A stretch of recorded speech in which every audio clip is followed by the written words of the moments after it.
The Philippines shipbuilding industry is on the brink of a major revival, thanks to a groundbreaking partnership between a South Korean giant and a U.S. investment firm. Recently, the President of the Philippines, Ferdinand Marcos Jr., celebrated a significant milestone for the country's shipbuilding industry. This milestone comes from a new partnership between South Korea's HD Hyundai Heavy Industries and the U.S. private equity firm Cerberus Capital Management. Marcos Jr. has hailed this collaboration as the dawn of a new era for Philippine shipbuilding. Shipbuilding has always been a vital part of the Philippines' economy. Historically, nations like South Korea, Japan, and later China have harnessed their shipbuilding industries to fuel their economic growth. Today, these three countries are among the world's largest shipbuilders, generating billions of dollars annually. The Philippines needs a robust shipbuilding industry to boost its own economic development. As of 2022, the Philippines ranks as the seventh largest shipbuilder globally, contributing almost 400,000 gross tons of newly built sea and ocean-going vessels. In the past, the country was once the fourth largest shipbuilder, trailing behind the three East Asian giants. Despite being among the top five, the Philippines still lags behind these leading nations. With this new investment, the Philippines has a chance to climb back up the ranks and potentially enjoy significant economic benefits.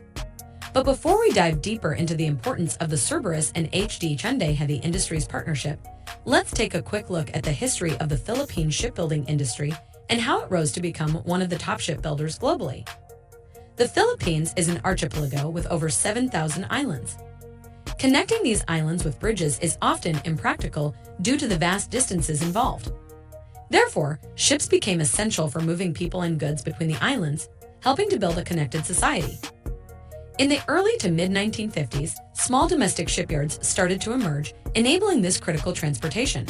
However, medium and large shipyards only began to appear in the 1970s, and the ships used during this period were largely imported from Japan. Before the 1990s, the Philippines was primarily focused on ship repair rather than shipbuilding. This changed between 1994 and 2006 when foreign investors started to invest in the Philippine shipbuilding industry. This influx of foreign investment led to the rise of new shipbuilders, some of which would eventually become significant players in the industry.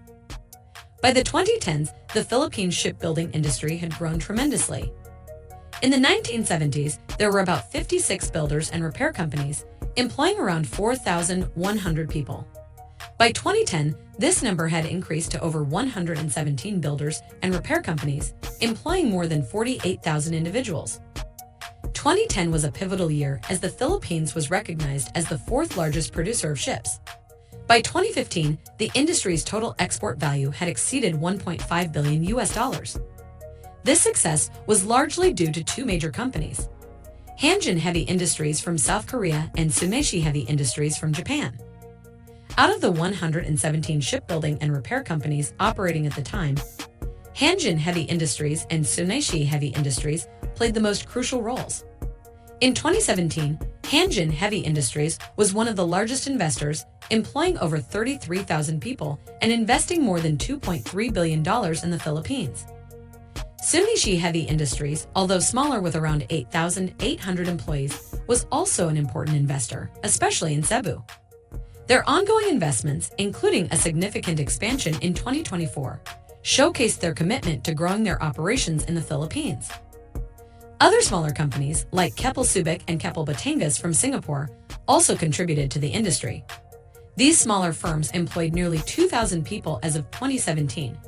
However, the industry's heavyweights, Hanjin Philippines and Tsuneshi, were critical to its success. If one of these major players faltered, it could have serious repercussions for the entire industry. This is exactly what happened with Hanjin Philippines. In 2019, Hanjin Philippines, a subsidiary of Hanjin Heavy Industries, filed for bankruptcy.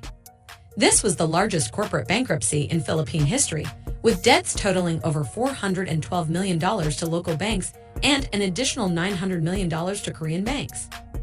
The bankruptcy put over 20,000 jobs at risk and left banks scrambling to recover their losses. Despite being backed by one of the world's largest companies and receiving substantial government support, Hanjin Philippines' downfall was attributed to a variety of factors, including a decline in shipbuilding demand and the bankruptcy of Hanjin Shipping Corporation in 2017. The government estimated that about 6 billion pesos in revenue were lost, and Hanjin, Philippines also reneged on its pledge to invest $2 billion in a new shipyard in Mindanao, which was expected to create up to 30,000 jobs. The future of the Philippine shipbuilding industry seemed bleak until Cerberus Capital Management stepped in. Cerberus acquired the Subic shipyard, formerly owned by Hanjin, Philippines, for $300 million. This acquisition was seen as a lifeline for the struggling shipyard and was welcomed by many local officials. Cerberus didn't just purchase the shipyard, they invested millions of dollars to modernize and upgrade its infrastructure. By early 2023, significant investments had been made to revive operations. Shortly after, Hyundai Heavy Industries, a renowned South Korean shipbuilding company, expressed interest in using the shipyard's dry docks for their operations. This interest marked the beginning of a hopeful new chapter for the Philippine shipbuilding industry. Hyundai Heavy Industries is a global leader in shipbuilding, holding over 10% of the world market share. They are widely recognized for their contributions to the industry, and their investment in the Philippines is a major boost. If Hyundai proceeds with their plans, it could create between 5,000 and 15,000 new jobs, greatly benefiting the local economy. President Ferdinand Marcos Jr. has expressed optimism about this new era of shipbuilding, highlighting the potential for growth and development. Alexander Bernard, Senior Managing Director at Cerberus, also praised the revival of the Subic shipyard, noting that HD Hyundai KSOE will lease a large section of the shipyard and bring maritime manufacturing back to Subic on a significant scale, initially focusing on offshore wind platforms. HD Hyundai KSOE plans to build a state-of-the-art maritime complex capable of handling offshore wind structures, ship block fabrication, ship repairs, and other services. In addition to HD Hyundai KSOE, other companies are also leasing parts of the shipyard from Cerberus. These include the Philippine Navy and Subcom, a Cerberus portfolio company that uses the shipyard as its Asia hub for cable storage and international submarine cable services. The revival of the Philippine shipyard industry is indeed on the horizon. This exciting development brings new hope for the future of shipbuilding in the country. International reactions to the revival of the Philippine shipbuilding industry have been largely positive.